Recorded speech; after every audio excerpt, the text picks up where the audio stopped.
وہ سننے کے لیے پورا مجمع ہماتن گوش ہے اور منتظر ہے کہ شیخ عبدالغفار سلفی حفظہ اللہ کو دعوت خطاب دیا جائے۔ اس شعر کے ساتھ کی عقابی روح جب بیدار ہوتی ہے جوانوں میں، عقابی روح جب بیدار ہوتی ہے جوانوں میں، نظر آتی ہے ان کو اپنی منزل آسمانوں میں، اور اگر ہو جستجو صادق تو ناکامی نہیں ہوتی، جو منزل کا ہے مت والا وہ منزل پا ہی لیتا ہے۔ آئیے بسط احترام گزارش کرتے ہیں فضیلت الشیخ عبدالغفار سلفی حفظہ اللہ سے کہ آپ کرسی صدارت پر تشریف لائیں۔ پورا مجمع آپ کو سننے کے لیے بے چین و بے قرار ہے۔ شیخ جب تک چاہیں خطاب کر سکتے ہیں، شیخ کا کوئی وقت نہیں ہے۔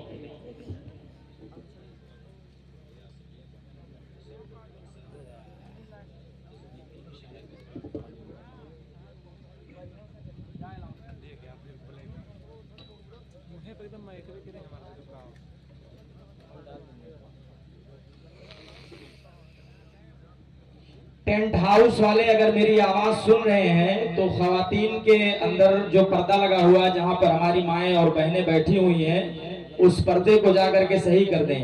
کچھ والنٹیئر حضرات وہاں پر شکایت کر رہے ہیں کہ پردہ کھلا ہوا ہے، پردے کا نصب کر دیں اور اس کو صحیح کر دیں۔ ٹینٹ ہاؤس والے اگر ہماری آواز سن رہے ہیں تو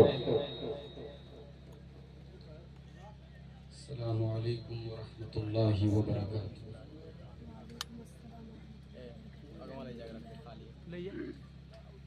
الحمدللہ نحمده ونستعینه ونستغفره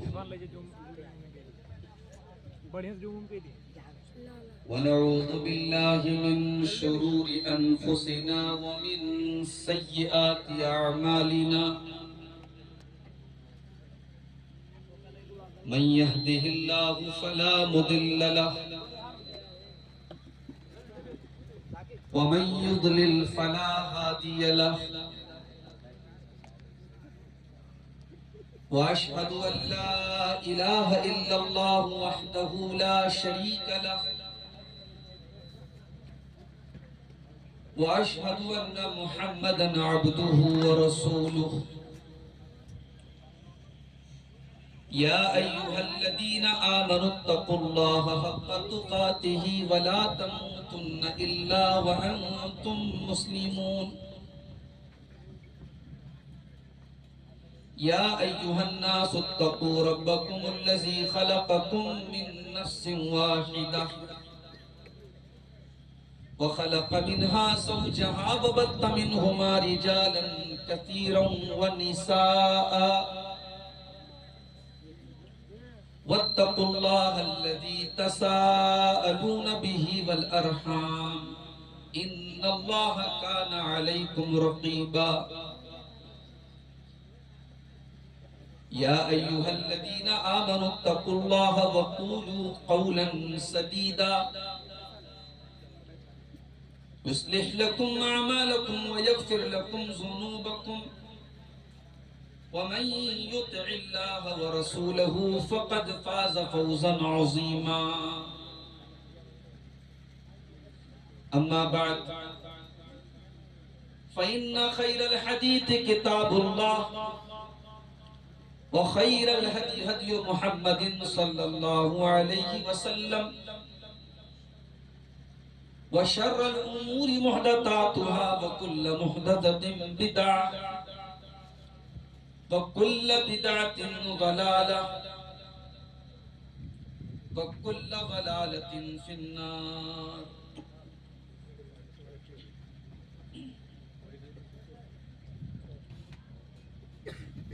أعوذ بالله من الشيطان الرجيم،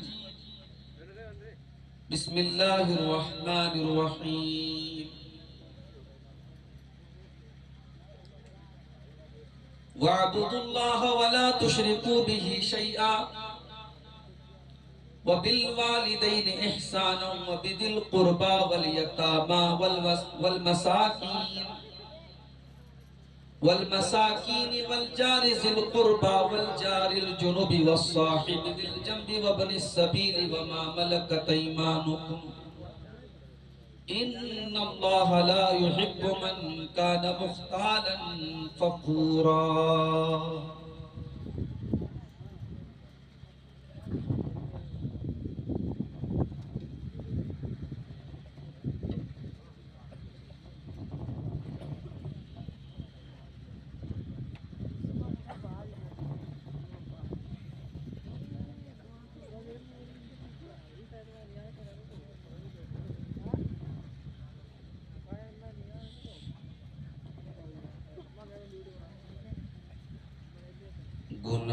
گناہوں پر ہوں شرمندہ، الہی در گزر کر دے۔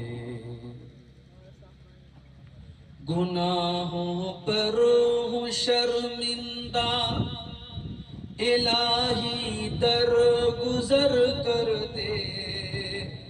بڑا مجرم ہوں میں تیرا، الہی در گزر کر دے۔ خطا کوئی نہیں چھوڑی، کوئی عصیان نہیں چھوڑا۔ خطا کوئی نہیں چھوڑی، کوئی عصیان نہیں چھوڑا۔ بس اب کرتا ہوں میں توبہ، الہی در گزر کر دے۔ گناہوں پر ہوں شرمندہ، الہی در گزر کر دے۔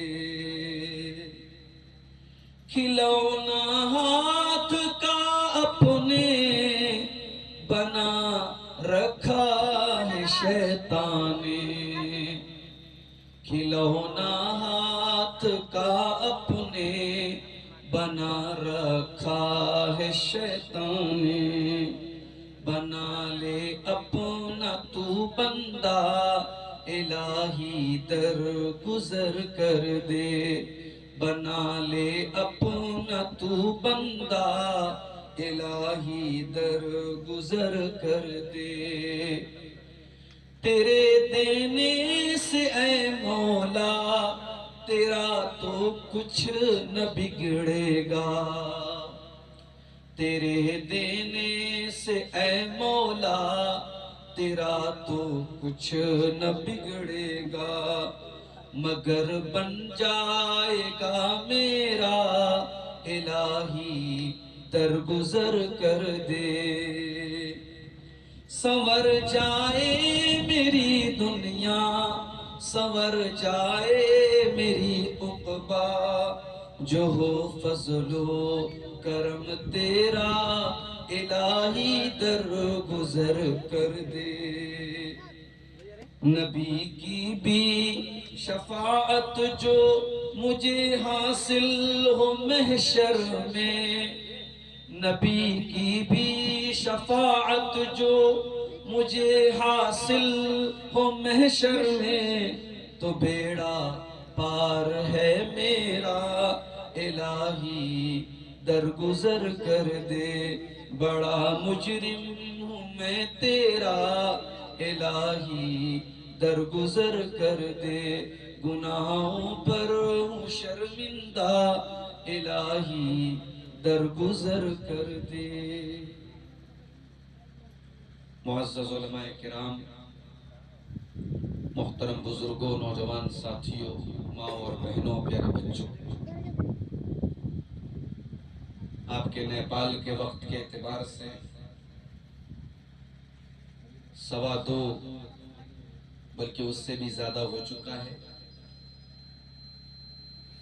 رات کا آخری پہر ہے، موسم بھی بہت خوبصورت ہے، اور ایک بہت اچھا اجلاس مدرسہ ابو بکر صدیق اور اسی طریقے سے کلیہ اثریہ للبنات، جو اس علاقے کے 2 اہم ادارے ہیں، بنین اور بنات کے، ان اداروں کے زیر اہتمام اس کے ذمہ داروں کی کوششوں سے آج کا یہ پروگرام منعقد ہوا۔ مجھ سے پہلے آپ نے مختلف علماء کی مختلف موضوعات پر بہت ہی قیمتی تقریریں سماعت فرمائی ہیں۔ علماء کرام کے ان بیانات پر اللہ تعالی ہم سب کو عمل کرنے کی توفیق عطا فرمائے۔ میرے بھائیوں، شریعت 2 چیزوں کا نام ہے، یا یہ کہہ لیجئے کہ شریعت میں جو احکام ہیں، شریعت کی جو تعلیمات ہیں،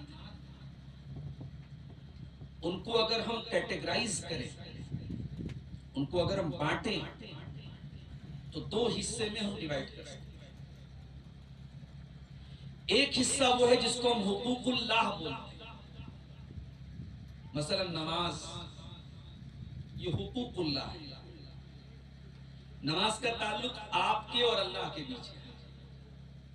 روزہ حقوق اللہ ہے، اس کا تعلق آپ کے اور اللہ کے درمیان۔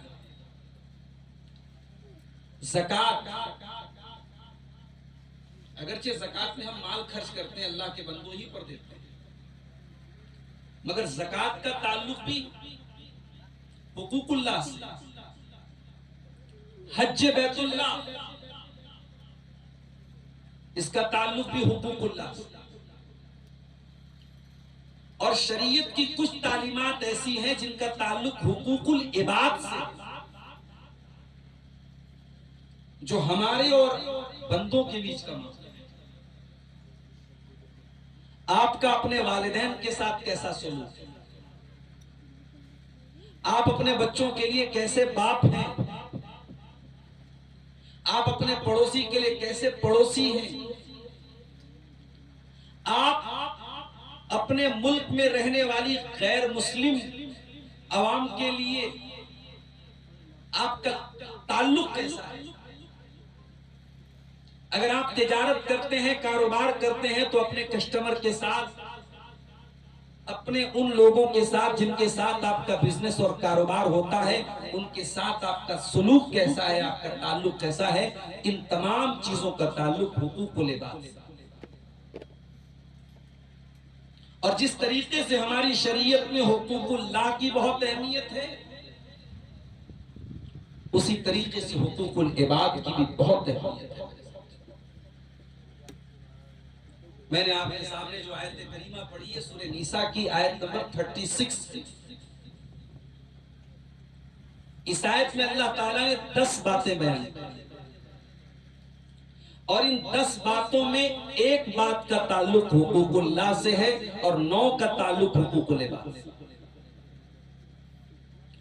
وَاعْبُدُوا اللَّهَ وَلَا تُشْرِكُوا بِهِ شَيْئًا، میرے بندو تم اللہ کی عبادت کرو، اللہ کے ساتھ کسی کو شریک نہ کرو۔ عبادت میں اللہ کے ساتھ کسی کو شریک نہ کرو۔ جتنی عبادتیں ہیں، سجدہ کرنا، دعا کرنا، فریاد کرنا، بھروسہ کرنا، خوف اور ڈر، قسم کھانا، جانور ذبح کرنا، لو لگانا، عبادت کی جتنی قسمیں ہیں اس میں اللہ کے ساتھ کسی کو شریک نہیں۔ میں بھی آ رہا تھا نیپال کے اس پروگرام کے لیے، راستے میں ہمارے بڑے رشتہ دار کا عزیز کا فون آیا، کہنے لگے شیخ صاحب ہماری بچی بہت بیمار ہے، کسی نے رائے دی ہے کہ جانور لے کر کے آؤ اور اس کا صدقہ کر دو، جان کے بدلے جان کا صدقہ کر دو۔ اب یہ کیا ہے؟ کتنے اہل حدیث ہیں جن کو یہ بات معلوم نہیں ہے کہ جان کا صدقہ اسلام کے اندر اس کی کوئی حیثیت ہے۔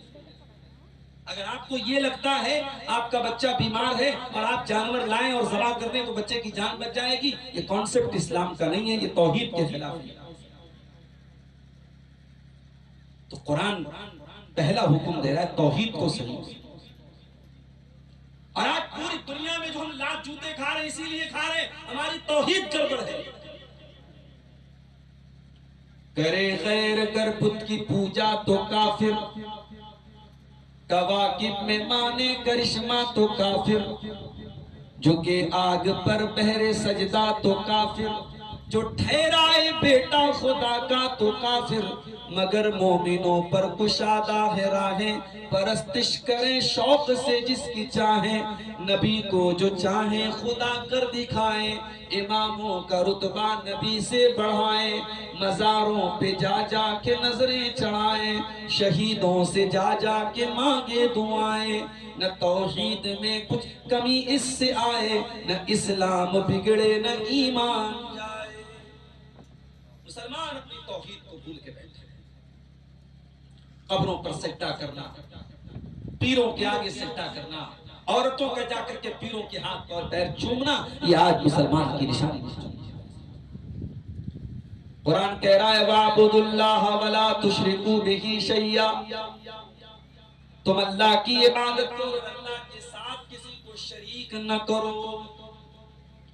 وَبِالْوَالِدَيْنِ إِحْسَانًا، اور اپنے والدین کے ساتھ، اپنی ماں کے ساتھ، اپنے باپ کے ساتھ تم اچھا سلوک کرو، احسان کرو۔ جس طریقے سے بھی تم بھلائی کر سکتے ہو، اگر اپنے مال کے ذریعے اپنے ماں باپ کو خوش کر سکتے ہو تو مال کے ذریعے کرو، زبان کے ذریعے خوش کر سکتے ہو تو زبان کے ذریعے کرو، ٹائم دے کر کے خوش کر سکتے ہو تو ٹائم دے کر کے خوش کرو۔ وَبِالْوَالِدَيْنِ إِحْسَانًا، اپنے والدین کے ساتھ اچھا سلوک کرو۔ دیکھیے حقوق العباد، حقوق العباد میں سب سے پہلے اللہ تعالیٰ نے والدین کے ساتھ، اور اگر یہ والدین تم کو بڑھاپے میں مل جائیں،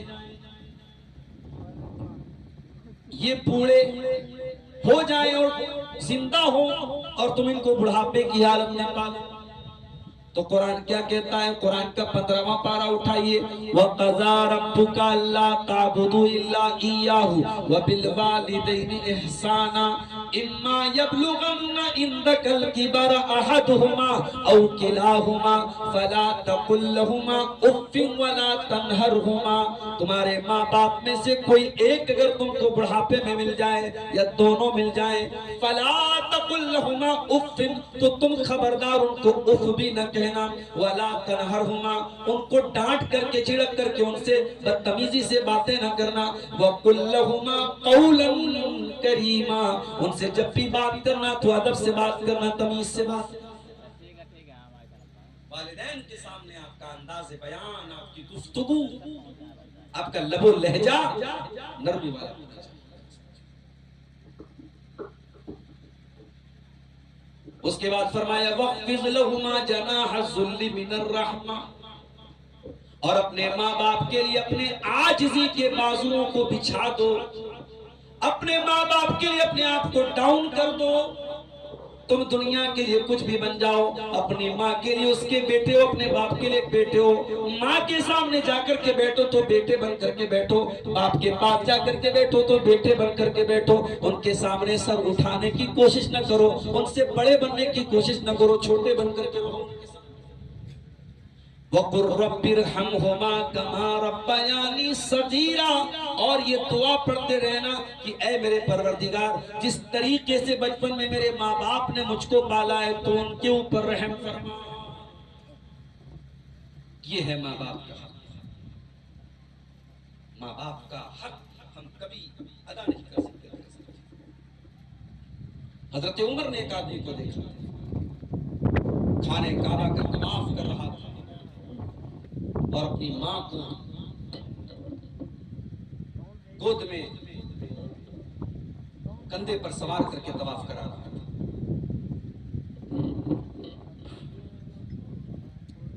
یہ تہجد کا وقت ہے، مائک بیچارہ جو ہے نا،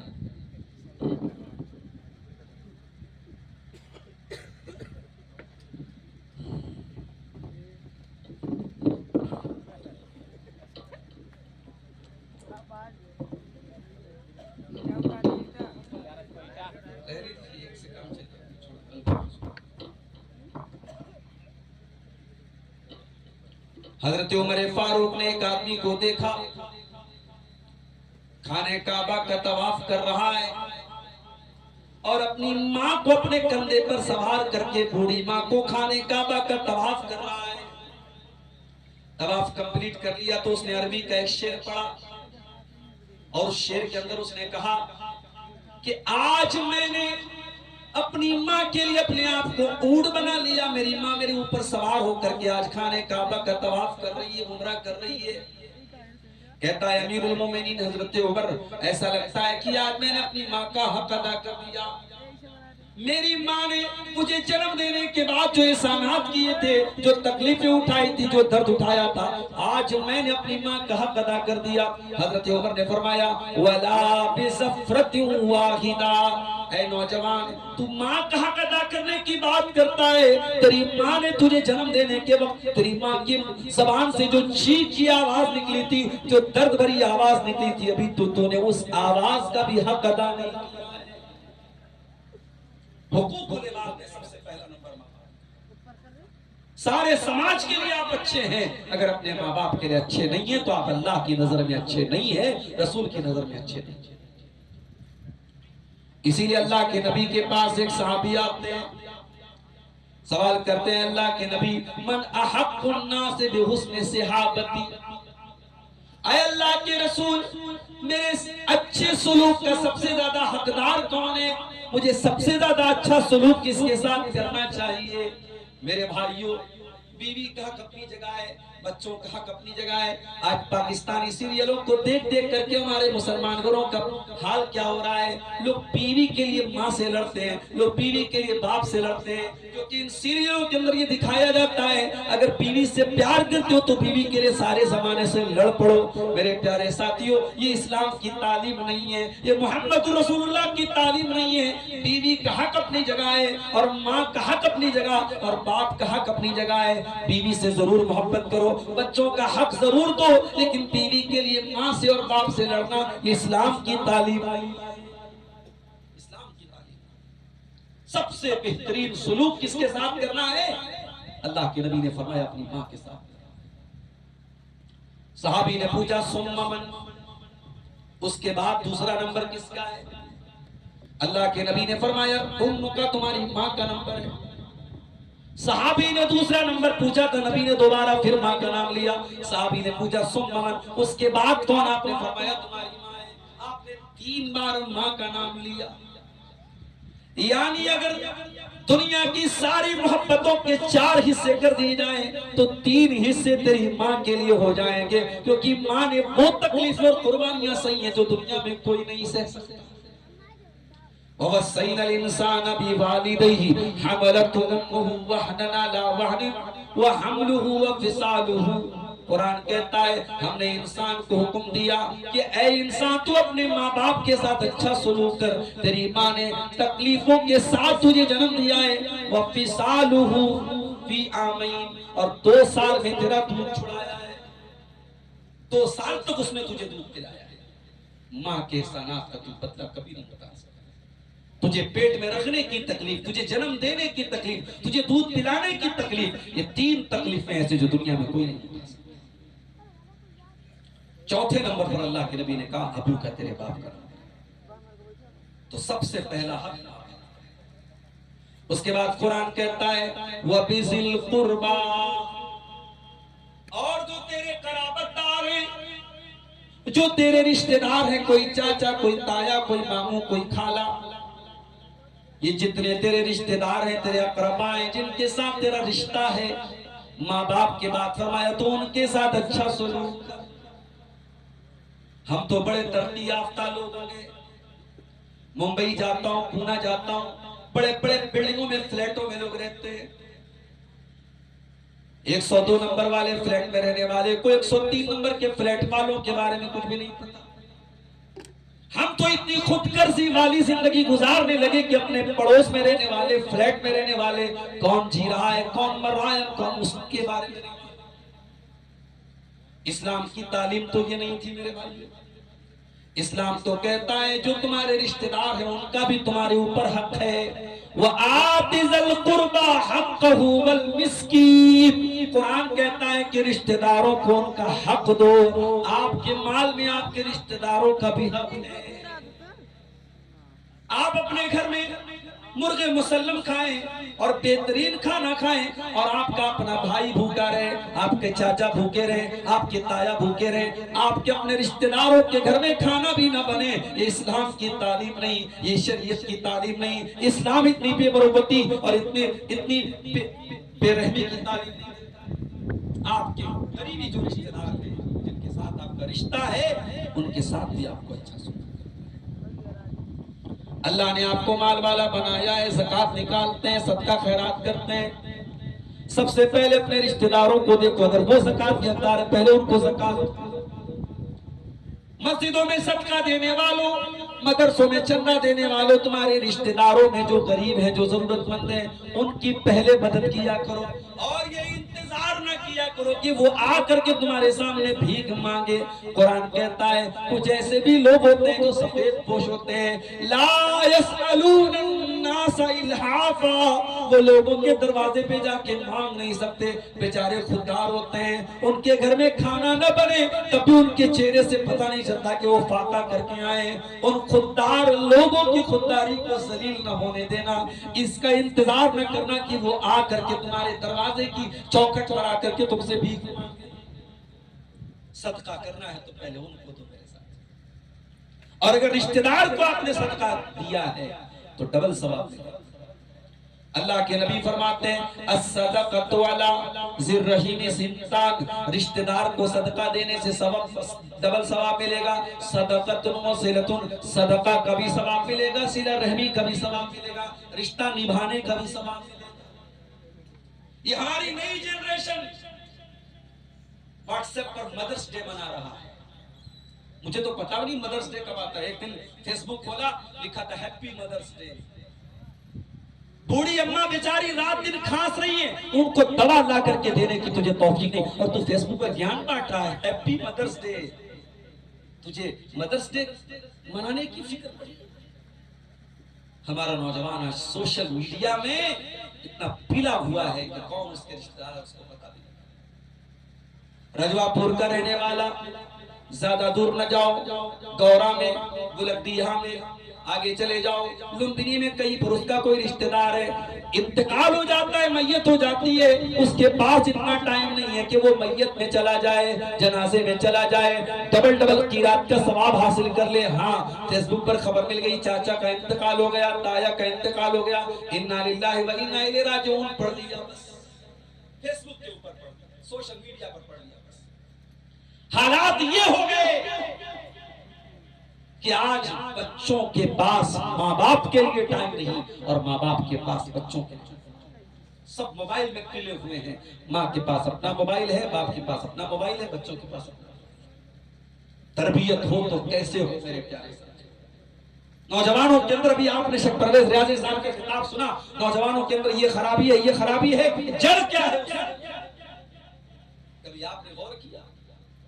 آپ راستے میں جاتے ہیں، دونوں طرف پیڑ ہے، پودے ہیں، یہ پیڑ پودے جو ہوتے ہیں اگر ان کی کوئی دیکھ ریکھ کرنے والا نہ ہو تو یہ جہاں تہاں نکلنے لگتے ہیں، کانٹے دار جھاڑیاں نکلنے لگتی ہیں، اور اگر کوئی منظم طریقے سے خوبصورتی کے ساتھ ان کو سجانے والا ہو، سنوارنے والا ہو، کانٹوں کو الگ کرنے والا ہو، پھولوں کو الگ کرنے والا ہو، باؤنڈری کرنے والا ہو، تو وہی جھاڑ جھنکار، وہی پیڑ پودے بڑے خوبصورت دکھنے لگتے ہیں۔ یہی کام تو تربیت کا ہے میرے پیارے ساتھیو۔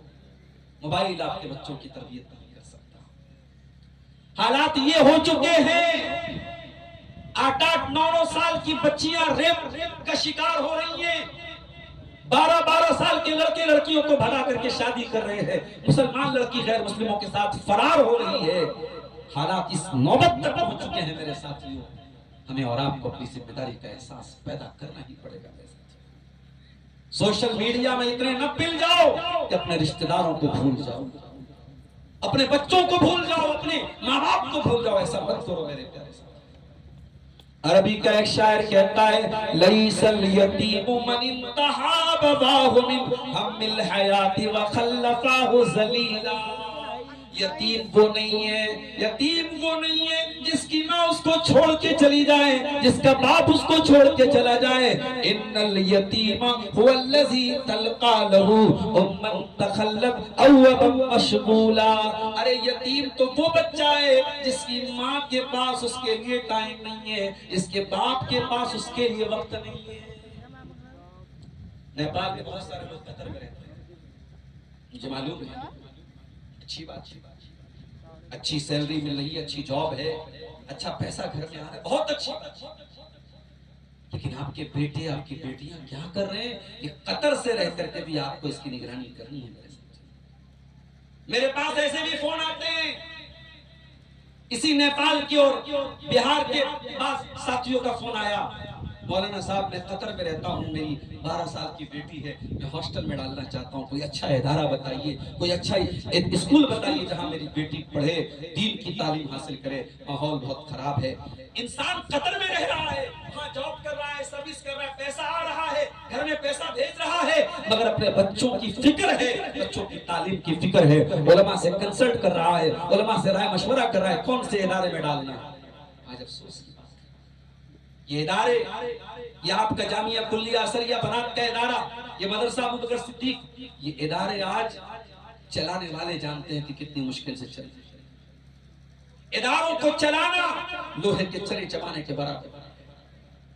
میں رمضان میں کرناٹک میں رمضان میں تھا، پورے انڈیا سے وہاں چندہ لینے والے سفیر حضرات پہنچ رہے تھے۔ آپ یقین کریں ہر نماز کے ٹائم 5-6 سفیر ہوتے تھے، بیچارے بھکاریوں کی طرح رومال بچھا کر کے بیٹھ جاتے تھے، کوئی 50 دے رہا ہے، کوئی 20 دے رہا ہے، 2000-3000 روپے اکٹھا ہوتا تھا، وہ 6-6 7-7 سفیروں کے درمیان تقسیم ہو جاتا تھا۔ وہ سفیر جو بیچارے کہاں یو پی سے، بہار سے، بنگال سے، جھارکھنڈ سے سفر کر کے سینکڑوں کلومیٹر دور کا کرناٹک کے شہر میں جا رہے ہیں اور 200-300 روپے چندہ ان کو مل رہا ہے۔ سوچو میرے ساتھیوں، ان مدرسوں کو چلانے کے لیے ہمارے علماء کو بھیک مانگنی پڑی۔ ہماری غیرت کہاں مر گئی؟ ہمیں چلو پر پانی میں ڈوب مرنا چاہیے۔ ہمیں تو ان اداروں کو خود پہنچانی چاہیے زکوٰۃ کی رقم، ہمیں ان اداروں کو خود تعاون پہنچانا چاہیے کہ نہیں صاحب ہمارے ادارے، ہمارے علاقے کا ادارہ ہے، اتنی لڑکیاں پڑھ رہی، اتنے لڑکے پڑھ رہے، ہمیں نظر آ رہا ہے کہ ہاں تعلیم کا کام ہو رہا ہے۔ ہمیں انتظار نہیں کرنا چاہیے کہ ناظم صاحب ہمارے دروازے پر آئیں، مولوی صاحب ہمارے، ابھی ہمارے بڑے عزیز دوست ہیں شیخ نیاز احمد فیضی صاحب، یہ بھی اپنے ادارے کی چندے کے لیے کہاں کہاں گئے ہوئے تھے، بیچارے ایک جگہ بتا رہے تھے لائن لگی ہوئی ہے، اور بڑی دیر کے بعد جب سیٹھ جی کے پاس نمبر آیا تو سیٹھ نے کہا کہ نیا چندہ ہم لوگ نہیں دیتے۔ کڑی دھوپ میں رمضان کا مہینہ روزہ رکھ کر کے یہ مولوی حضرات، یہ سفیر حضرات چندہ کرتے ہیں، تب جا کر کے یہ ادارے چلاتے ہیں۔ میرے پیارے ساتھیوں، ان اداروں کی حفاظت کرو، ان مدرسوں کی حفاظت کرو۔ قرآن کہتا ہے وَبِذِي الْقُرْبَىٰ، اپنے رشتہ داروں کے ساتھ تم اچھا سلوک کرو، اپنے رشتہ داروں کو پہچانو کہ کون تمہارے قرابت دار ہے، کون تمہارے رشتہ دار ہیں۔ اللہ کے پیارے نبی فرماتے ہیں تَعَلَّمُوا مِنْ أَنْسَابِكُمْ مَا تَصِلُونَ بِهِ أَرْحَامَكُمْ، اپنے رشتہ داروں کو پہچانو تاکہ ان کے ساتھ تم رشتے کو جوڑ سکو، رشتے کو نبھا سکو۔ او دولت والو، تمہیں یہ لگتا ہے کہ تم اپنے شوق پر پیسہ خرچ کرتے ہو تو پیسہ صحیح جگہ استعمال ہو رہا ہے، اور رشتہ دار کے اوپر خرچ کر رہے ہو تو غلط جگہ استعمال ہو رہا ہے، تو کام کھول کر کے سن لو۔ اللہ کے نبی فرماتے ہیں کہ اگر آپ نے اپنے رشتہ داروں کے ساتھ صلہ رحمی کی ہے فَإِنَّهَا مَحَبَّةٌ فِي الْأَهْلِ مَسْرَاتٌ فِي الْمَالِ مَنْسَاتٌ فِي الْأَثَرِ، اگر آپ اپنے رشتہ داروں کے ساتھ اچھا سلوک کرتے ہیں تو 3 فائدے آپ کو ملیں گے۔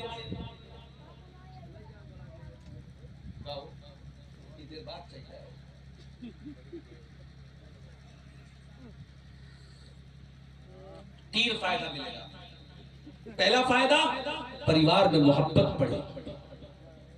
میں آج بھی ایسے لوگوں کو جانتا ہوں، مرنے والا مر گیا مگر آج اس کا نام آتا ہے تو بڑے احترام سے کہتے ہیں حاجی صاحب، بیچارے بڑے غریبوں کے ہمدرد تھے، رشتہ داروں کا بڑا خیال کرتے تھے۔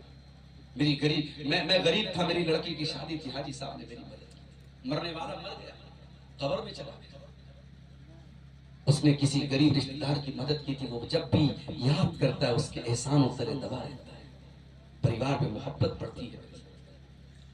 مسرات فی المال، اور مال میں اللہ تعالیٰ برکت دیتا ہے۔ یہ مال تو ہاتھ کا محل ہے میرے ساتھیوں، آج آپ کے پاس مال ہے، کل ہو سکتا ہے کہ نہ ہو، آج کروڑ پتیوں کل روڈ پر آ جاؤ، یہ مال اس کا کوئی بھروسہ نہیں ہے۔ اس مال کو اگر اللہ نے آپ کو نوازا ہے، یہ نہ سمجھو کہ آپ اللہ کی نظر میں بہت اچھے ہیں، بہت اچھے بڑے تقوی والے لوگ ہیں، ان کے پاس مال نہیں ہے، اور بڑے بدکار اور فاسق و فاجر لوگ ان کے پاس بہت مال ہے۔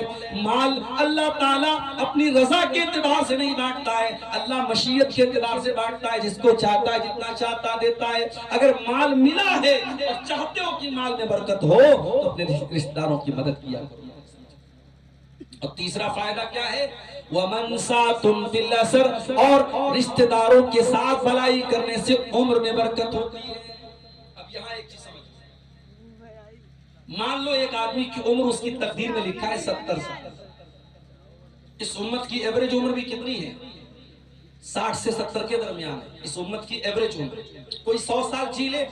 ابھی ہمارے انجمی صاحب 85 سال کی عمر بتا رہے، تو پتہ نہیں اگر یہ عمر صحیح ہے، اتنی اچھی نظر پڑے تو اتنی خوبصورت آواز ہے، بڑی مجھے بہت خوشی ہوئی۔ لیکن اس امت کی ایوریج عمر 60 سے 70 کے بیچ میں، کوئی 85 سال کا ہے تو بونس میں چل رہا ہے، سمجھ رہے ہیں؟ تو اب مان لو کسی کی تقدیر میں 70 سال عمر ہے، تو کیا رشتہ داروں کے ساتھ بھلائی کرنے کی وجہ سے اس کی عمر بڑھ جائے گی، 70 سے 80 ہو جائے گی؟ ہاں ہو جائے گی۔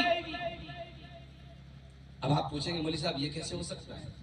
تقدیر تو لکھی جا چکی ہے، تقدیر میں لکھا جا چکا ہے کہ یہ انسان 70 سال جیے گا، تو 70 سے 80 سال کیسے ہو جائے گا؟ تو اللہ تعالیٰ نے تقدیر میں کہیں کہیں کنڈیشنز بھی لگائی ہیں۔ تقدیر میں یہ بھی لکھا ہے کہ اگر بندہ یہ کام کرے گا تو اس کی عمر کو ایکسٹینڈ کر دیا جائے گا، اس کی عمر کو بڑھا دیا جائے گا۔ اس حدیث کا مطلب بتایا علماء نے۔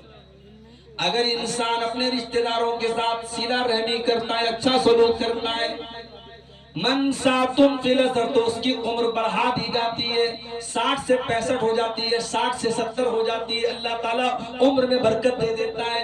اور ایک مطلب اس حدیث کا علماء نے یہ بھی بتایا ہے کہ عمر تو 60 ہی سال رہتی ہے، مگر اللہ تعالیٰ 60 سال کی عمر میں اتنا کام کرنے کی توفیق دے دیتا ہے جو دوسرے لوگ 100 سال کی عمر میں نہیں کرتے۔ کم ٹائم میں اللہ تعالیٰ زیادہ کام لے لیتا ہے۔ تو یہ 3 بڑے فائدے ہیں رشتہ داروں کے ساتھ صلہ رحمی۔ سمجھ میں آ رہا ہے کہ نہیں آپ لوگوں کو؟ مجھے لگ رہا ہے میں بہت لیٹ بیٹھا ہوں آپ کے سامنے، اب بالکل دماغ کے اوپر سے تو باتیں نہیں جا رہی ہیں۔ وَبِذِي الْقُرْبَى، والدین کے ساتھ اچھا سلوک کرو اور رشتہ داروں کے ساتھ اچھا سلوک کرو۔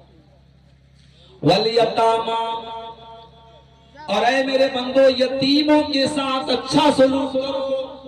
جو اناتھ ہے، جو یتیم ہے، جو orphan ہے، جس کا باپ دنیا سے جا چکا ہے، اس یتیم بچے کے ساتھ اچھا سلوک کرو۔ یتیم کا کون ہوتا ہے میرے باپ؟ آپ کا زندہ ہے تو باپ کی قدر نہیں ہے، اس سے پوچھو جو بیچارہ یتیم ہے۔ محلے میں کسی نے تھپڑ مار دیا، جس کا باپ زندہ، اس کو کوئی تھپڑ مار کے دکھائے، باپ آ کے پوچھے گا تو نے میرے بچے کو کیوں مارا؟ اور جو بیچارہ یتیم ہے، جس کا جی چاہے مار کے چلا جائے۔ یتیم تو یتیم ہوتا ہے میرے ساتھ، یتیم بے سہارا ہوتا ہے۔ اللہ نے یتیم کو سہارا، نبی نے یتیم کو سہارا۔ یتیم کے ساتھ اچھا سلوک کرنے والے کے بارے میں اللہ کے نبی نے فرمایا، انا وکافل الیتیم کہاتین، میں اور یتیم کی پرورش کرنے والا قیامت کے دن ایسے رہیں گے جیسے یہ دونوں انگلیاں ہیں، جیسے یہ دونوں انگلیاں ایک دوسرے کے ساتھ جڑی ہوئی ہیں، میں اور یتیم کی پرورش کرنے والا جنت میں ایسے رہیں گے۔ او اہل حدیثوں، او قرآن اور حدیث کا نام لینے والوں، مجھے کہنے دیجئے کہ آج ہم قرآن و حدیث کو بھی اپنے مطلب کے لیے یوز کرتے ہیں۔ شریعت کا ایک مسئلہ ہے، باپ کی زندگی میں اگر بیٹے کا انتقال ہو جائے، بڑے غور سے سنیے گا، باپ کی زندگی میں اگر بیٹے کا انتقال ہو جائے اور دوسرے بیٹے زندہ ہو، تو جس بیٹے کا انتقال ہوا ہے اس بیٹے کے جو بچے ہوں گے وہ دادا کی پراپرٹی کے وارث نہیں ہوں گے۔ اب آپ کو یہ مسئلہ سمجھ میں آئے یا نہ آئے، لیکن شریعت کا یہ مسئلہ ہے۔ شریعت کہتی ہے کہ دادا کی پراپرٹی میں پوتا حصے دار نہیں بنتا، دادا کی پراپرٹی میں بیٹا حصے دار بنتا ہے۔ اگر بیٹا مر گیا ہے تو پوتا حصے دار نہیں بنتا ہے۔ اب سوچو میرے بھائی، مسئلہ تو ہے یہ شریعت کا، دلیلیں بھی موجود ہیں. اب مان لو 5 بھائی میں ایک بھائی کا انتقال ہو گیا اور وہی بھائی سارے بھائیوں میں سب سے زیادہ محنت کرتا تھا. زمین و جائیداد جو بنی اسی بھائی نے محنت کر کے کھڑی کی ہے باپ کے نام سے. اب وہ بیچارہ مر گیا. موت تو کبھی بھی آ سکتی, اس کی کیا خطا تھی, کیا غلطی تھی. اس کے بچے یتیم ہو گئے. اب اس کے جو چاچا لوگ ہیں, جو تایا لوگ ہیں, وہ کیا کہتے ہیں, وہ آ کر کے کہتے ہیں کہ صاحب شریعت کا مسئلہ ہے, ہمارا بھائی تو باپ کی زندگی میں مر چکا ہے, اب باپ کی پراپرٹی میں ہمارے یتیم بھتیجوں کا کوئی حصہ نہیں ہے. ان یتیم بھتیجوں کا کوئی حصہ نہیں ہے. اور یتیم بچوں کو دھکا دے کے بھگا دیا جاتا ہے. میرے پیارے ساتھیوں, جس کو شریعت کا یہ مسئلہ معلوم تھا, اس کو نبی کی یہ حدیث کیوں نہیں معلوم تھی. نبی نے فرمایا انا وکافل الیتیم کہاتین, میں اور یتیم کی پرورش کرنے والا قیامت کی جنت میں ساتھ میں رہیں گے. او لوگوں, ہم کتنے بے رحم ہو گئے, ہم کتنے خود غرض ہو گئے, اپنے ہی سگے بھائی کا یتیم بچہ اور ہم بڑی آسانی سے اس کو زمین و جائیداد سے بے دخل کر دیتے ہیں اور دلیل یہ دیتے ہیں کہ شریعت پہ اس کا حصہ نہیں بنتا ہے.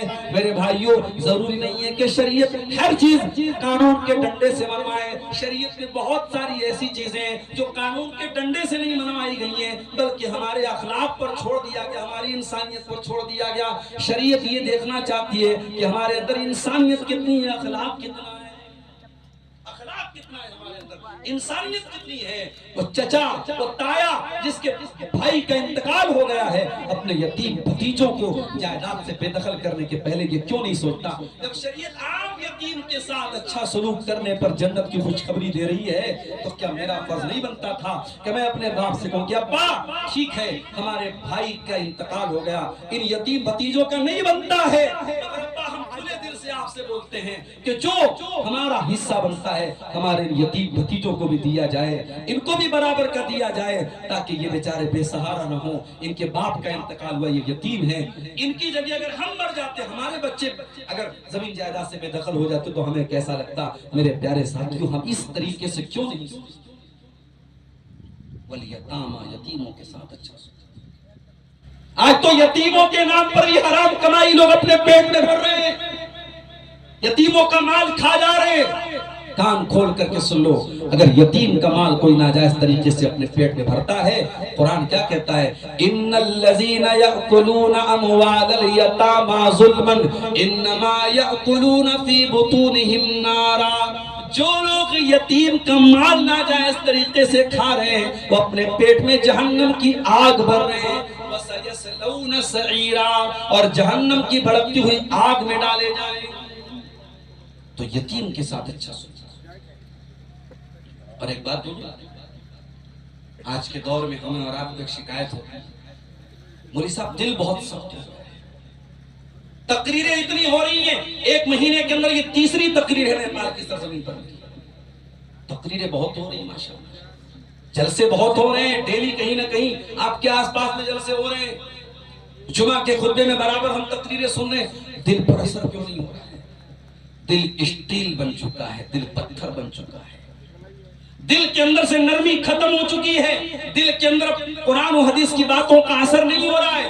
دل کو سافٹ کیسے کیا جائے, دل کو نرم کیسے کیا جائے. اللہ کے نبی کے پاس ایک آدمی آیا, اس نے کہا اللہ کے نبی میرا دل بہت کٹھور ہو گیا ہے, میرا دل بہت سخت ہو گیا ہے, مجھے کوئی طریقہ بتا دیجئے, کوئی علاج بتا دیجئے. اللہ کے نبی نے فرمایا امسح برأس الیتیم, کسی یتیم کے سر پہ ہاتھ پھیر, کسی یتیم کے سر پہ ہاتھ پھیر دو, کسی یتیم کی پرورش کو اپنے ذمہ لے لو, کسی یتیم کی پڑھائی کا خرچہ اپنے ذمہ لے لو, کسی یتیم کے حقوق کا خیال رکھو, تمہارا دل نرم ہو جائے گا. میرے پیارے ساتھیوں, یتیم کے ساتھ اچھا سوچا.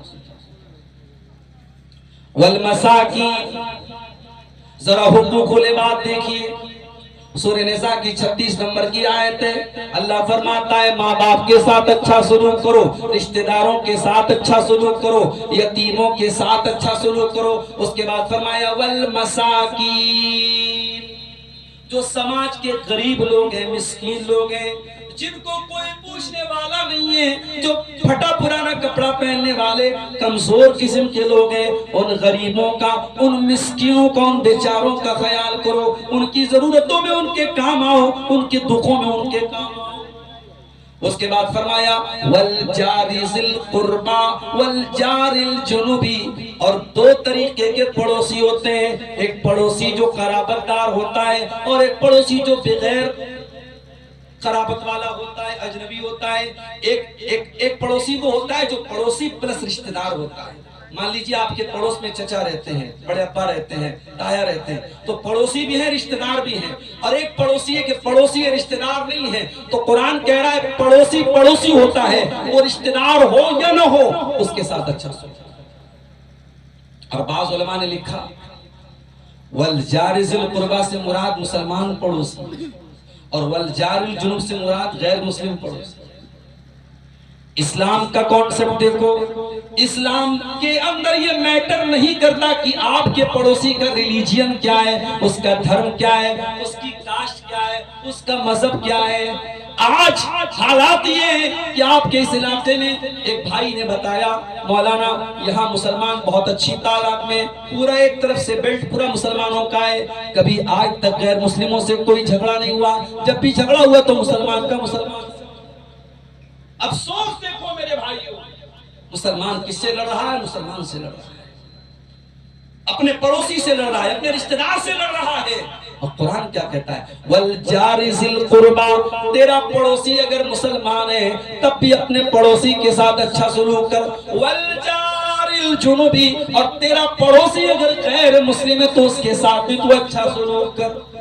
نبی نے فرمایا اذا طبخت مرقۃ، جب اپنے گھر میں سالن بناؤ فاکثر معها وتعاهد جیرانک، تو اس کے اندر پانی بڑھا لو تاکہ تمہارے بھوکے پڑوسیوں کو بھی سالن نصیب ہو جائے۔ اگر تمہارے پاس اتنی طاقت نہیں ہے کہ تم گھر میں سالن بن رہا ہے تو سالن ایکسٹرا بنا لو تاکہ پڑوسیوں کو بھی مل جائے، تو اللہ کے نبی نے کہا تھوڑا پانی بڑھا لو، تھوڑا سالن کو پتلا کر لو، مگر اتنا سامان بناؤ کہ تمہارے پڑوسی جو بھوکے ہیں ان کا بھی خیال رکھا جائے۔ یہ اسلام کی تعلیم ہے۔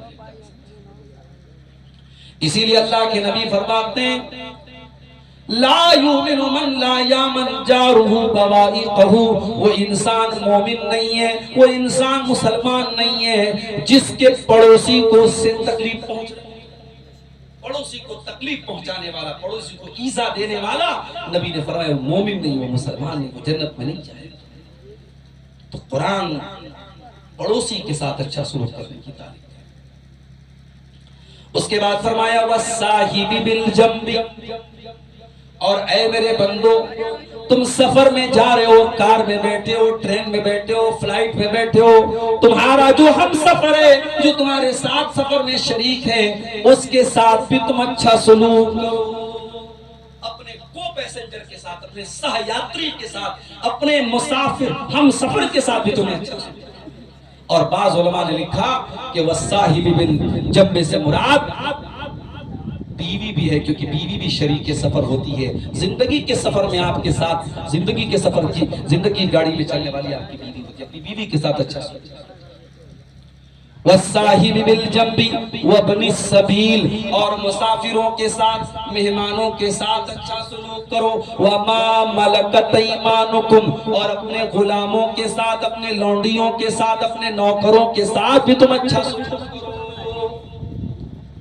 نبی کے زمانے میں غلام ہوتے تھے، جانوروں کی طرح لوگ مارا کرتے تھے اپنے غلاموں کو، اپنی لونڈیوں کو۔ نبی نے غلاموں کا حق بھی بیان کیا، لونڈیوں کا حق بھی بیان کیا۔ حضرت ابو ذر غفاری نے ایک مرتبہ اپنے کسی غلام کو برا بھلا کہہ دیا، اتنا برا بھلا کہہ دیا کہ ماں کا نام لے کر کے اس کو گالی دے دی، ماں کا نام لے کر کے اس کو برا بھلا کہہ دیا۔ نبی اکرم کو پتا چلا، اللہ کے نبی بہت چاہتے تھے ابو ذر کو، بہت محبت کرتے تھے ابو ذر سے۔ آپ نے فرمایا یا ابا ذر اعیرتہ بامہ انک امرؤ فیک جاہلیہ، اے ابو ذر تم نے یہ کام کیوں کر دیا؟ اے میرے صحابی تو نے اس غلام کی ماں کا نام لے کر کے اس کو گالی کیوں دے دی، اس کو برا بھلا کیوں کہہ دیا؟ اے ابو ذر تم تو اسلام لا چکے ہو، یہ تو اسلام کے پہلے کے دور کی نشانی ہے، یہ تو دور جاہلیہ کی نشانی ہے۔ کسی غلام کو بھی نبی نے گالی دینے کی اجازت نہیں دی، اس کی ماں کا نام لے کر کے آگ دلانا۔ اس کے بعد آپ نے فرمایا کہ ابو ذر یہ نوکر چاکر تمہارے بھائی ہوتے ہیں، جعلہم اللہ تحت ایدیکم، اللہ تعالیٰ نے تم کو مالک بنا دیا، ان کو نوکر بنا دیا۔ اللہ الٹا بھی تو کر سکتا تھا، تم کو نوکر بنا سکتا تھا، اس کو مالک بنا سکتا تھا۔ یہ اللہ کا احسان ہے، اس کو مت بھولو۔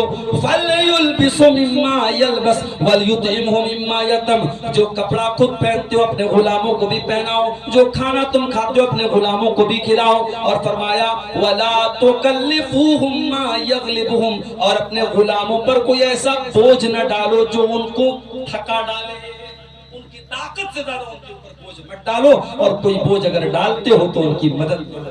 نبی نے غلاموں کا بھی حق بتایا ہے۔ آج مزدور دیوس منایا جاتا ہے، دنیا بھر میں مزدور دیوس منایا جاتا ہے، اور یہ مزدور دیوس منا کر کے ڈھکوسلا پورا کر دیا جاتا ہے، مزدوروں کا حق مارا جاتا ہے۔ میرے نبی کی شریعت میں مزدوروں کو بھی ان کا حق دیا گیا۔ اللہ کے نبی نے فرمایا اعطوا الجیر اجرہ قبل ان یجف عرقہ، کہ مزدور کا پسینہ سوکھنے کے پہلے اس کی مزدوری دے دی جائے۔ یہ اسلام کی تعلیم ہے، یہ ہمارے نبی کی شریعت کی تعلیم ہے میرے ساتھ۔ تو پھر سے دیکھیں، اللہ کی عبادت کرو، اس کے ساتھ کسی کو شریک مت کرو، والدین کے ساتھ اچھا سلوک، رشتہ داروں کے ساتھ اچھا سلوک، یتیموں کے ساتھ اچھا سلوک، مسکینوں کے ساتھ اچھا سلوک کرو، قریب والا پڑوسی ہے اس کے ساتھ بھی اچھا سلوک کرو، دور والا پڑوسی ہے اس کے ساتھ بھی اچھا سلوک کرو، اپنے ہم سفر کے ساتھ اچھا سلوک کرو، اور اسی طریقے سے قرآن کہتا ہے مسافروں کے ساتھ اچھا سلوک کرو، اور اپنے غلاموں اور لونڈوں کے ساتھ اچھا سلوک کرو۔ اور ان 9 باتوں کو بیان کرنے کے بعد فائنل بات اللہ کیا کہتا ہے؟ ان اللہ لا يحب من کان مختالا فخورا، اللہ تعالیٰ کسی گھمنڈی کو، کسی اہنکاری کو، کسی غرور کرنے والے کو پسند نہیں کرتا ہے۔ انسان تو مٹی سے پیدا ہوا ہے، تو حقیر چیز سے پیدا ہوا ہے، تو کیوں اپنے آپ پر تکبر کرتا ہے؟ اللہ تکبر کرنے والے کو پسند نہیں کرتا ہے۔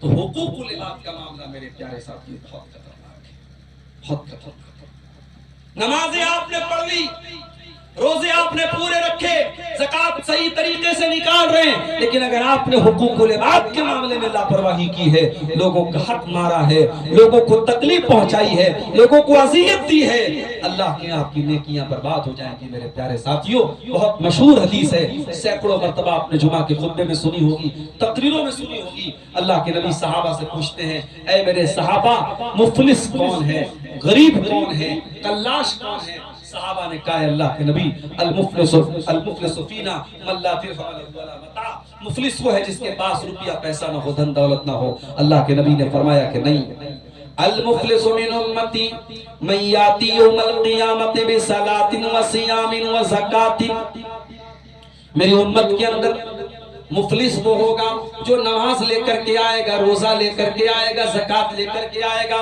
وَيَأْتِي قَدْ شَتَمَ هَذَا وَقَذَفَ هَذَا وَضَرَبَ هَذَا وَأَكَلَ مَالَ هَذَا وَسَفَكَ دَمَ هَذَا، کسی کا خون بہایا ہوگا، کسی کا مال ہڑپا ہوگا، کسی کو گالی دی ہوگی، کسی کو تکلیف پہنچائی ہوگی، ان تمام لوگوں کو اس کی نیکیاں بانٹ دی جائیں گی۔ کوئی روزہ لے کے چلا گیا، کوئی نماز لے کے چلا گیا، کوئی زکوٰۃ لے کے چلا گیا، فَإِن فَنِيَتْ حَسَنَاتُهُ، یہاں تک کہ جب تمام نیکیاں ختم ہو جائیں گی، اس کے بعد بھی کچھ حقدار بچیں گے۔ اے اللہ، اس نے میرا بھی حق مارا تھا، اے اللہ اس نے مجھ کو بھی تکلیف پہنچائی تھی۔ اللہ کے نبی فرماتے ہیں پھر ان لوگوں کے ثم اخذ من خطاياهم، پھر ان کی خطاؤں کو، ان کے گناہوں کو اس کے اوپر لادا جائے گا، ثم طرح فی النار، اور پھر جہنم میں ذلیل کر کے پھینک دیا جائے گا۔ اللہ، روزے دار تھا، بے نمازی کی بات نہیں، نمازی تھا، حج اور عمرہ کر کے آیا تھا، حقوق العباد میں کمی اور کوتاہی کی وجہ سے جہنم میں ذلیل کر کے پھینک دیا گیا۔ ہمارا کیا حل ہوگا؟ ہم تو نہ حقوق اللہ صحیح طریقے سے ادا کر رہے ہیں، نہ حقوق العباد صحیح طریقے سے ادا کر رہے ہیں، ہم کہاں جائیں گے؟ ہمارا انجام کیا ہوگا؟ اسی لیے اللہ کے نبی ہمیں ڈراتے ہوئے کہتے ہیں لَتُؤَدُّنَّ الْحُقُوقَ إِلَىٰ أَهْلِهَا يَوْمَ الْقِيَامَةِ، اے میری امت کے لوگوں، دنیا میں اگر تم نے حقداروں کا حق نہ دیا تو قیامت کے دن دینا پڑے گا۔ حَتَّى يُقَادَ لِلشَّاةِ الْجَلْحَاءِ مِنَ الشَّاةِ الْقَرْنَاءِ، یہاں تک کہ بغیر سینگ والی بکری کے اوپر اگر سینگ والی بکری نے ظلم کیا ہے تو اس سے بھی قصاص لیا جائے گا، اس سے بھی بدلہ لیا جائے گا۔ اگر آپ نے کسی پر ظلم و ستم کیا ہے، اتیاچار کیا ہے، کسی کا حق دبایا ہے، کسی کی زمین و جائیداد کو ہڑپا ہے، کسی کا حق مارا ہے، تو دنیا میں نہیں دیا تو قیامت کے دن دینا پڑے گا۔ دنیا میں زمین کے بدلے زمین دے سکتے تھے، دنیا میں پیسے کے بدلے پیسہ دے سکتے تھے، مگر جس طریقے سے نیپال کا پیسہ سعودی عرب میں نہیں چلتا۔ حج کرنے والوں کا قافلہ روانہ ہو چکا ہے، حج کرنے کے لوگ جا رہے ہیں، لیکن جانے کے پہلے انڈیا اور نیپال کے لوگ کرنسی ایکسچینج کرواتے کہ نہیں صاحب سعودی عرب میں ریال چلتا ہے، ہمارا انڈیا اور نیپال کا روپیہ نہیں چلے گا، ہمیں وہاں جانے کے پہلے ریال لینا۔ یہاں تک کہ میں نے دیکھا کہ ایئرپورٹ کے اوپر پہنچنے کے بعد چھوڑ دو، آپ اگر سعودی عرب کے ایئرپورٹ پر پہنچ گئے اور آپ کو آئس کریم کھانے کا جی چاہ رہا ہے، برگر کھانے کا جی چاہ رہا ہے، اور آپ کی جیب میں انڈیا کو روپیہ ہے، نیپال کو روپیہ، وہ نہیں لے گا، وہ کہے گا جائیے پہلے ایکسچینج۔ کنٹری بدل گئی، دیش بدل گیا، کرنسی بدل گئی۔ میرے پیارے ساتھیوں، دنیا میں آپ نے کسی کا حق اگر مارا ہے، اگر دنیا میں زمین اور جائیداد ہڑپا ہے تو بدلے میں زمین دے سکتے ہو، بدلے میں پیسہ دے سکتے ہو، مگر آخرت میں کرنسی چینج ہو جائے گی۔ آخرت میں ہمیں زمین کے بدلے نیکی دینا پڑے گا، ہمیں روپیہ کے بدلے نیکی دینا پڑے گا، اور نیکی اگر ہمارے پاس نہیں تو سامنے والے کے گناہ ہمارے اوپر لادے جائیں گے۔ اللہ کے نبی نے فرمایا حق دے دو ورنہ قیامت کے دن دینا پڑے گا۔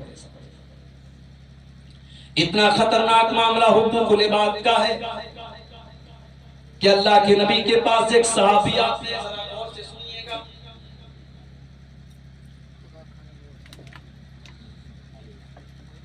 صحابی آ کر کے کہتے ہیں اللہ کے نبی ان لی مملوکین یعصوننی ویکذبوننی ویخونوننی، اے اللہ کے نبی میرے کچھ غلام ہیں، وہ میری نافرمانی کرتے ہیں، میرے ساتھ خیانت کرتے ہیں اور میری بات نہیں مانتے ہیں، میں ان کو سزا دیتا ہوں، مارتا ہوں، پیٹتا ہوں، برا بھلا کہتا ہوں، اے اللہ کے نبی کیا اللہ کیا میری پکڑ ہوگی؟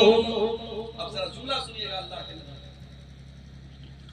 آپ نے فرمایا اے میرے صحابی، تمہارے غلام تمہاری نافرمانی کرتے ہیں، خیانت کرتے ہیں، جھٹلاتے ہیں، اس کو قیامت کے دن تولا جائے گا، حساب کیا جائے گا، اور تم ان کو جو سزا دیتے ہو اس کو بھی تولا جائے گا، اور اگر دونوں کا لیول برابر ہوگا، دونوں کا بیلنس برابر ہوگا تو تم چھوٹ جاؤ گے، کوئی مسئلہ نہیں ہے، اور اگر تمہاری سزا کم تھی اور ان کی غلطی زیادہ تھی تب بھی تم فائدے میں ہو۔ لیکن اے میرے صحابی، تم نے اپنے غلاموں کو جو سزا دی ہوگی، اگر وہ سزا ہلکی، وہ سزا زیادہ ہوگی، ان کی غلطی ہلکی ہوگی، ان کی غلطی سے زیادہ تم نے ان کو سزا دی ہوگی، تو قیامت کے دن تم سے قصاص لیا جائے گا، تمہاری نیکیوں میں سے لے لیا جائے گا۔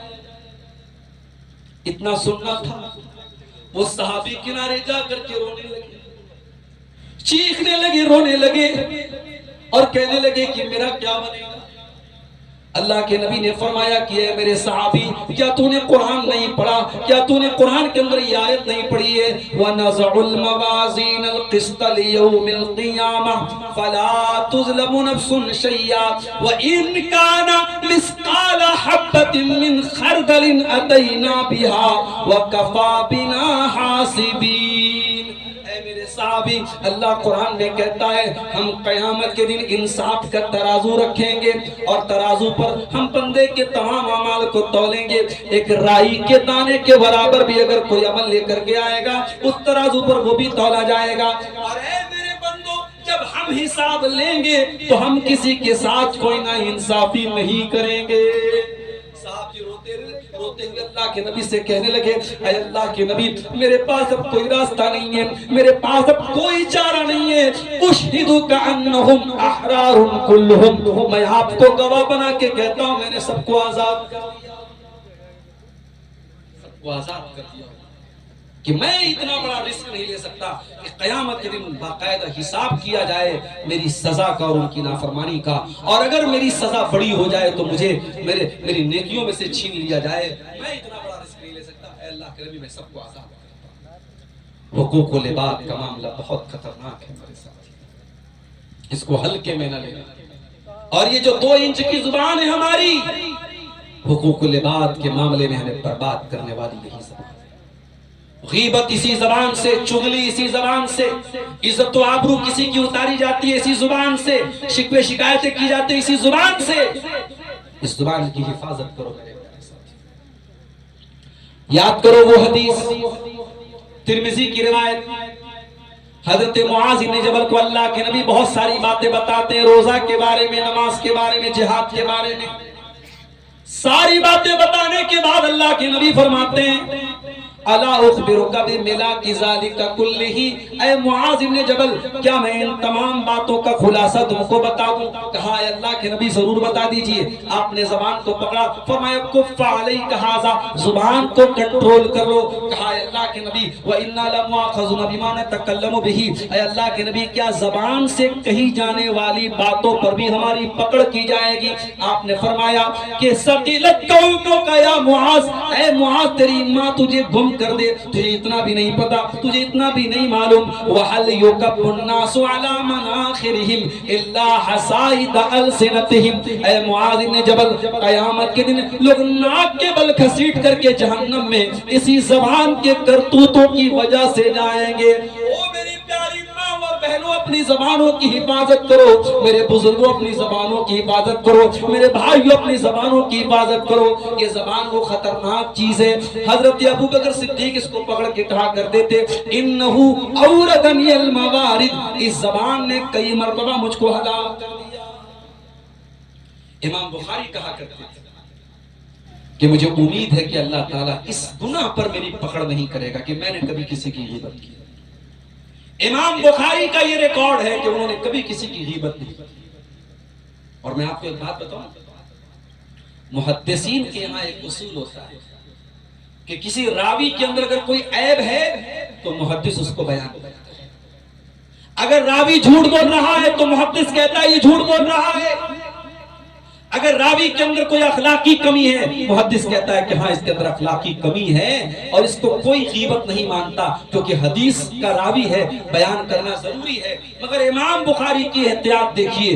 امام بخاری اگر کسی راوی کے اندر کوئی گڑبڑی بھی ہوتی ہے تو امام بخاری بہت ہلکا لفظ استعمال کرتے ہیں، ایسا لفظ استعمال کرتے ہیں جس سے غیبت کی کوئی بو نہ آئے. مثال کے طور پر امام بخاری صرف اتنا بول دیتے ہیں فیہ نظر، یہ جو راوی ہے نا اس پر غور کر لو، وچار کر لو، اس کے بارے میں دیکھ لو، یہ راوی ٹھیک نہیں لگ رہا ہے، بس اتنا بول دیتے ہیں. یہ امام بخاری کی جرح ہوتی تھی اور سمجھ جاتے تو لوگ کہ امام بخاری یہ بتانا چاہتے ہیں راوی گڑبڑ ہے. امام بخاری رحمۃ اللہ علیہ کہتے ہیں اللہ کی قسم مجھے اس بات کا اطمینان ہے اللہ کبھی میری اس بات پر پکڑ نہیں کرے گا کہ میں نے کسی کی غیبت کی ہے. حقوق العباد سے اگر بچنا ہے میرے ساتھیوں، اپنی زبان کی حفاظت کرو. آج افسوس کی بات ہے ہماری مجلس غیبت سے بھری ہوئی ہے. آج ہم 1 گھنٹہ کسی کے ساتھ بیٹھتے ہیں تو اس میں سے 50 منٹ تو ہم غیبت کرتے رہتے ہیں. آج علماء کی غیبت ہو رہی ہے، آج اپنے سے بڑوں کی غیبت ہو رہی ہے، آج عورت کی غیبت کر رہی ہے، مرد کی غیبت کر رہا ہے. اور یاد رکھو جب سے یہ سوشل میڈیا کا دور آیا ہے اب تو باقاعدہ چیٹنگ ہو رہی ہے، ان کی برائی ان کی برائی ہم ایک دوسرے سے شیئر کر رہے ہیں. کسی کے بارے میں کوئی فرضی ویڈیو بنا کر کے اس کو بدنام کیا جا سکتا ہے. اے آئی کا دور ہے، کسی کے بارے میں کچھ بھی بنا کے اس کو ذلیل کر دو، رسوا کر دو، مگر کان کھول کر کے سن لو، اگر کسی کو رسوا کرنے کی کوشش کرو گے تو خود رسوا ہو جاؤ. اللہ کے نبی فرماتے لا توذوا المسلمین، مسلمانوں کو تکلیف نہ پہنچانا، ولا تعیروہم، مسلمان کو آر نہ دلانا، ولا تغتابوہم، مسلمان کی غیبت نہ کرنا، ولا تتبعوا عورات المسلمین، اور مسلمان کی آبرو کے پیچھے نہ پڑنا. اس لئے کہ جو مسلمان کی آبرو کے پیچھے پڑے گا اللہ اس کی آبرو کے پیچھے پڑ جائے گا، اور اللہ جس کی آبرو کے پیچھے پڑ جائے گا اللہ یفضحہ ولو فی جوف رحلہ، اللہ اس کو ذلیل کر دے گا اگرچہ وہ اپنے گھر میں بیٹھا ہو. اگر آپ کسی کی غیبت کریں گے، ذلیل کریں گے، ایک دن اللہ تعالیٰ آپ کو بھی ذلیل کر دے گا. اس لئے میرے پیارے ساتھیوں اس بات سے ہمیں اور آپ کو ڈرنا چاہیے، کسی کی غیبت اور چغلی سے اپنے دامن کو بچانا چاہیے. حقوق العباد کا ایک تقاضا یہ بھی ہے کہ ہم کسی کے ساتھ قطع تعلقی نہ کریں، رشتہ نہ کاٹ لیں، رشتہ نہ توڑ لیں. اللہ کے نبی فرماتے ہیں لا یحل لمسلم ان یاجر اخاہ فوق ثلاث، کسی مسلمان کے لیے جائز نہیں ہے وہ 3 دن سے زیادہ کسی سے رشتہ توڑ کر کے بیٹھ جائے۔ یہاں تو بھائی بھائی سے ناراض ہو کے بیٹھا ہے اور قسم کھا کر کے کہتا زندگی بھر تجھ سے بات نہیں کروں گا، زندگی بھر بھائی بھائی سے بات نہیں کرتا، باپ بیٹے سے بات نہیں کرتا۔ میرے پیارے ساتھیوں، جھگڑے ہو سکتے ہیں، اختلافات ہو سکتے ہیں، انسان ہے، انسانیت کے ناطے ہمارے درمیان اختلافات ہو سکتے ہیں، مگر 3 سے زیادہ تعلق توڑنا یہ جائز نہیں ہے۔ اللہ کے نبی کی بہت ہی محبوب بیوی اور ہم سب کی پیاری ماں حضرت عائشہ رضی اللہ تعالیٰ عنہ، ایک مرتبہ ان کی کسی بات پر ناراض ہو کر کے عبداللہ بن زبیر نے کچھ برا بھلا کہہ دیا۔ اور عبداللہ بن زبیر کون تھے؟ حضرت عائشہ کے بھانجے تھے، سگے بھانجے تھے۔ حضرت عائشہ ان کی خالہ تھی، خالہ کے بارے میں حضرت عبداللہ بن زبیر نے کچھ نامناسب بات کہہ دی، خالہ کو بہت برا لگا اور خالہ نے قسم کھا لی کہ آج کے بعد میں ابن زبیر سے بات نہیں کروں۔ اب ذرا غور سے سنیے گا، آخری بات بیان کر رہا ہوں۔ خالہ اور بھانجے میں ناراضگی ہو گئی، خالہ نے قسم کھا لی میں بھانجے سے بات نہیں کروں۔ ہم اور آپ ہوتے اور خالہ بھانجے کا اختلاف ہوتا تو خالہ بھی اپنی جگہ تن جاتی، بھانجا بھی اپنی جگہ تن جاتا، مگر صحابہ ایسے نہیں تھے۔ عبداللہ بن زبیر کو احساس ہوا مجھ سے غلطی ہو گئی، مجھے اپنی خالہ کے بارے میں ایسا نہیں بولنا چاہیے تھا۔ وہ آئے، خالہ سے معافی مانگی، مگر خالہ نے معاف کرنے کے لیے تیار نہیں ہوئی۔ خالہ حضرت عائشہ نے کہا میں معاف نہیں کروں، بات ہی کرنے کو تیار نہیں تھی حضرت عائشہ۔ حضرت عبداللہ بن زبیر نے دماغ لگایا اور 2 ایسے صحابی کو پکڑا جن کا تعلق بنو زہرہ سے تھا، اور بنو زہرہ وہ قبیلہ تھا جو اللہ کے نبی کا نانیحال کا قبیلہ تھا۔ حضرت عبداللہ بن زبیر جانتے تھے حضرت عائشہ اللہ کے نبی سے بہت پیار کرتی تھی اور اللہ کے نبی کے ساتھ ساتھ آپ کی رشتہ داری کی بہت قدر کرتی تھی۔ بنو زہرہ کے 2 لوگوں کو پکڑا، انہوں نے کہا کہ میرے بھائیو، میری خالہ کے ساتھ جھگڑا ہو گیا ہے، آپ دونوں چل کر کے صلح کرا دیجئے۔ یہ تینوں لوگ حضرت عائشہ کے دروازے پر پہنچے، سلام کیا، اندر سے سلام کا جواب آیا۔ انہوں نے کہا کہ کیا ہم اندر آ سکتے ہیں؟ حضرت عائشہ نے کہا آ جاؤ، اندر آ جاؤ۔ اندر گئے تو پردہ لگا ہوا تھا، پردے کے اس پار حضرت عائشہ تھی، اس پار تینوں لوگ تھے۔ جیسے ہی اندر داخل ہوئے، حضرت عبداللہ بن زبیر اپنی خالہ کے گلے لگ کر کے رونے لگے اور معافی تلافی کرنے لگے۔ خالہ جان، آپ کا بھانجا ہوں، آپ کا بیٹا ہوں۔ زبان پھسل گئی، کچھ نامناسب بول دیا، خالہ جان اپنے بھانجے کو معاف کر دیجیے۔ عبداللہ بن زبیر روتے چلے جا رہے ہیں اور معافی مانگتے چلے جا رہے ہیں، اور پیچھے سے حضرت محمد ابن مسلمہ اور مسور ابن مخرمہ جو بنو زہرہ کے 2 صحابی تھے، یہ دونوں حضرت عائشہ سے کہنے لگے اے اماں عائشہ، اے ہم سب مومنوں کی ماں، آپ تو نبی کی بیوی ہیں، آپ تو جانتی ہیں اللہ کے نبی نے فرمایا کہ کسی مسلمان کے لیے جائز نہیں ہے کہ اپنے مسلمان بھائی سے 3 دن سے زیادہ تعلق توڑ کے بیٹھ جائے۔ اماں عائشہ، آپ کا بھانجا ہے، آپ کی بہن کا بیٹا ہے، ہو گئی غلطی، ناراض ہو گئی تھی، آپ معاف کر دیجئے، بچہ ہے معاف کر دیجئے، غلطی معاف کر دیجئے۔ اب ذرا سوچو میرے پیارے ساتھیوں، وہ سین کتنا ایموشنل رہا ہوگا۔ یہ دونوں نبی کی حدیث سنا رہے ہیں اور حضرت عبداللہ بن زبیر خالہ کے گلے لگ کے روئے چلے جا رہے ہیں۔ آخر حضرت عائشہ نے وہ قسم، انہوں نے قسم کھائی تھی، وہ روتے ہوئے کہنے لگی کہ نہیں میرے بھانجے، میں نے بہت بڑی قسم کھائی تھی، میں اپنی قسم نہیں توڑوں گی، مگر جب بار بار ایموشنلی جب ان لوگوں نے دباؤ ڈالا تو حضرت عائشہ نے آخر میں معاف کیا اور اپنے بھانجے کو معاف کیا، اور اپنی قسم کو توڑنے کا کفارہ 40 غلام آزاد کر کے انہوں نے ادا کیا۔ اور بعد میں جب اس واقعے کو یاد کرتی تھی حضرت عائشہ رونے لگتی تھی، اور اتنا روتی تھی کہ ان کا دوپٹہ ان کی آنسوں سے بھیگ جاتا تھا۔ میرے ساتھیوں، حقوق العباد کا ایک تقاضا یہ بھی ہے، زندگی میں ضروری نہیں کہ سب ہمارے من کے مطابق، کبھی بچوں سے غلطی ہو جاتی ہے، کبھی بھائی بھائی میں غلطی ہو جاتی ہے، کبھی باپ بیٹوں کو کچھ سنا دیتا ہے، کبھی بیٹے باپ باپ سے بدتمیزی کر لیتے ہیں۔ اگر غلطی ہو جائے تو درگزر کر دو، معاف کر دو، رشتہ مت توڑا کرو میرے ساتھ، رشتوں کو برقرار رکھو، قطع تعلق کی مت کرو۔ اور یاد رکھو حقوق العباد کے تعلق سے یہ بھی بتا دوں آپ کو، اگر جھگڑا ہے بھائی بھائی کا، پڑوسی پڑوسی کا جھگڑا ہے، رشتہ دار کا جھگڑا ہے، اور آپ کو پتا ہے کہ آپ صحیح ہیں، سامنے والا غلط ہے، لیکن جھگڑے کو ختم کرنے کے لیے اگر آپ ایک قدم آگے بڑھ کے کہتے چلو بھائی جھگڑا ختم کر لیتے ہیں تو آپ کو جنت ملے گی. اللہ کے نبی فرماتے ہیں انا زعیم ببیت فی ربض الجنہ لمن ترک المراء وان کان محقا. میں جنت کی گارنٹی دیتا ہوں اس انسان کو جو حق پر رہنے کے باوجود جھگڑے کو ختم کر دے. میرے بھائیوں اگر ہم کو یہ لگتا ہے کہ اگر ہم نے آگے بڑھ کر کے صلح کر لی تو ہماری ناک کٹ جائے گی، تو اگر اس ناک کے کٹنے کی وجہ سے جنت مل رہی ہے تو یہ سودا مہنگا نہیں ہے. جنت کو پالو اور ناک کو کٹوا دو میرے ساتھیوں. وہ ناک کٹ جانی چاہیے، وہ انا ٹوٹ جانی چاہیے، وہ اہنکار ٹوٹ جانا چاہیے، وہ غرور مٹی میں مل جانا چاہیے جس کی وجہ سے ہماری جنت میں رکاوٹ بن رہی ہو. اللہ کے نبی نے فرمایا میں جنت کی گارنٹی دیتا ہوں اس انسان کو جو حق پر رہنے کے باوجود جھگڑے کو ختم کر دے، جھگڑے کو مٹا دے. میرے ساتھیوں حقوق العباد کے تعلق سے یہ چند باتیں میں نے آپ کے سامنے رکھی ہیں. میں سمجھتا ہوں کافی تاخیر ہو گئی ہے، آپ حضرات کے اوپر بھی نیند کا اثر ہے، لیکن میں اس پیغام کے ساتھ بات ختم کرتا ہوں کہ فجر میں زیادہ وقت نہیں ہے.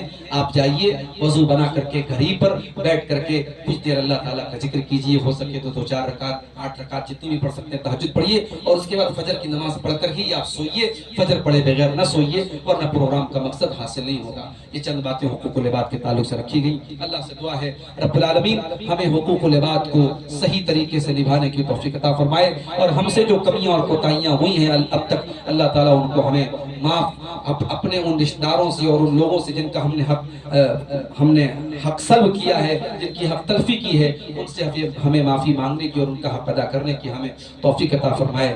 رب العالمین ہمیں حقوق اللہ اور حقوق العباد دونوں کے میدان میں کامیاب کرے، جب تک دنیا میں زندہ رکھے اسلام پر زندہ رکھے، اور ہم سب کا خاتمہ ایمان پر ہو. آمین. وآخر دعوانا الحمدللہ رب العالمین. والسلام علیکم.